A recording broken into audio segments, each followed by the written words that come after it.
It might sound a little strange, but Fritz Lang's Metropolis, released in 1927, was a defining movie of my childhood. Aside from Godzilla films, another defining element of my childhood, Metropolis was my first science fiction epic. Indeed, it was one of the first of its kind in filmmaking history, and I was captivated by its poignant story, ahead-of-their-time effects, and unnerving robot infiltrator, and this was long before I fully understood the film as a sobering class allegory. I think my little self was impressed at how a film so ancient, you might say, Metropolis came out a year before my grandparents were even born, with the inherent limitations of the era, could be so powerful and emotional, and have such cool-looking effects. Special effects themselves were something I associated with new films, but here was a silent film using awesome compositing, fades, and rotoscoping. I love Metropolis from my childhood. It's one of the only silent films I've seen in its entirety, which I know is a little sad. And I haven't even seen the almost complete version. The only version I've seen is a 90 or so minute version on VHS, which has a piano score that complements the film superbly, with its extraordinary expressiveness and versatility, grandiose melodies, and appropriately monotonous, melancholic leitmotif for the endlessly toiling workers in the Undercity.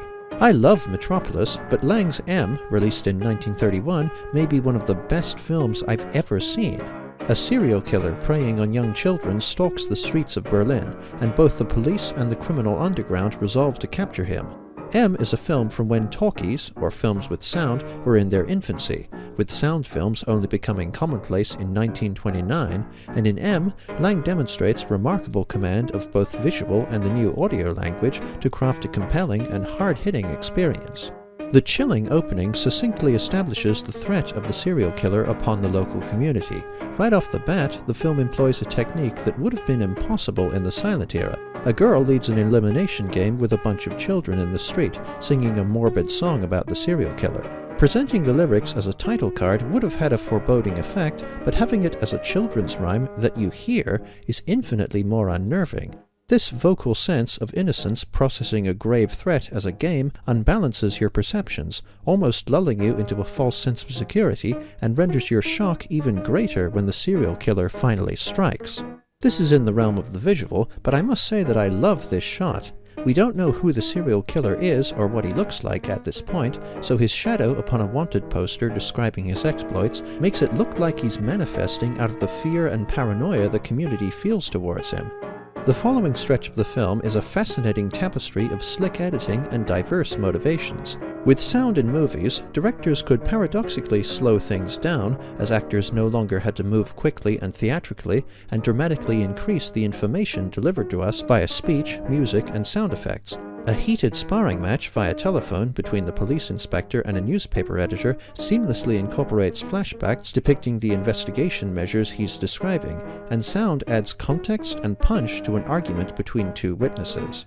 M doesn't have much of a protagonist, instead orienting its plot more around factions. Richly detailed dialogue draws us deep into the machinations of the different groups, with even single-scene characters having a commanding presence and well-defined personalities. We take it for granted, but sound makes the settings feel real and lived in, as opposed to silent films, which have, in hindsight, a certain stagey incompleteness. With the extra sense of sound, Lang delivers tension and texture, but also through its careful absence. In moments when the audio drops out, you hold your breath as a bar is about to be raided, or the suspect is about to get away, with the return of sound being a cathartic release of resumed action. M is disarmingly candid about the impulses driving human beings, with one fantastic sequence highlighting the similarities between the police and the mob, despite them existing on opposite sides of the law. Quick, smooth cuts make it look like the police officers and crime lords are addressing each other in one long conversation about their mutual intent to catch the serial killer. The police don't seem very concerned about the children being murdered. For them, the serial killer is a job to complete and a bad guy to take down, and they resent their lack of popularity from all the near-draconian searches and interrogations. Likewise, the criminal underworld is less motivated by the ongoing deaths and more by the disruption of their business that the killer has caused.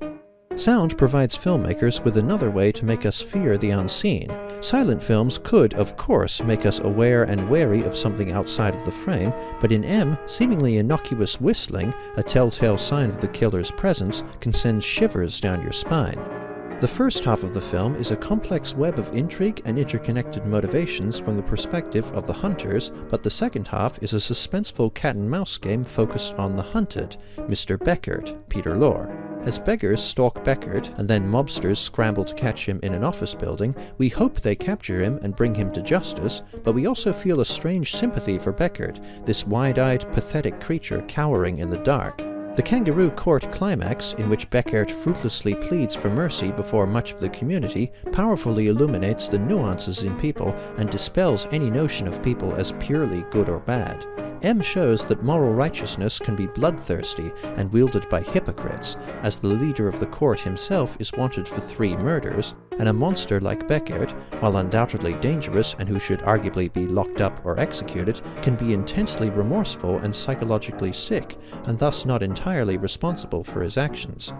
Only 4 years into the era of cinematic sound, Fritz Lang crafted his self-professed masterpiece, a deeply suspenseful, riveting film with incredibly lucid character insights, a taut, economical structure, extraordinary cinematography and sound mixing, and more ambitious yet more coherent editing than a Marvel movie.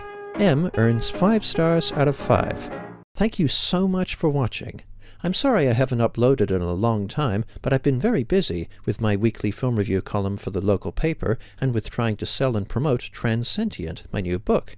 It's an anthology of cyberpunk short stories about the ethics of transhumanism and artificial intelligence, and it's also a critique and deconstruction of Isaac Asimov's laws of robotics. If you'd like a copy of the ebook, the link is in the description. Cheers.